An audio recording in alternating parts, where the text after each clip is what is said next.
ስምንተኛው ሳምንት ሆሳዕና ነው። መዝሙረኛው ቅዱስ ዳዊት አስቀድሞ እንደተነበየው የኢየሩሳሌም ሕዝብ ሁሉ ወደ ከተማይቱ ወጥቶ አቤቱ እባክህ አሁን አድን፣ አቤቱ እባክህ አሁን አቅና እያለ በእግዚአብሔር ስም የሚመጣ ብሩክ ነው ይላል። ጌታችን ኢየሱስ ክርስቶስ ስለ ሰው ሲል ተላልፎ የሚሰጥበት ጊዜ ሲደርስ ወደ ኢየሩሳሌም ሊወጣ ተነሳ።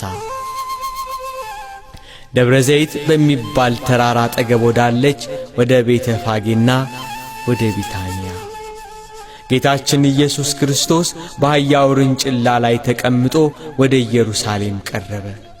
የሮማውያን ግዛት ያማረራቸው የተስፋይቱ ሀገር ሕዝቦች መሲሁ ወታደር አሰልፎ ከሮማውያን ቅኝ ግዛት ያወጣናል ብለው ጓግተው ይጠብቁ ነበር።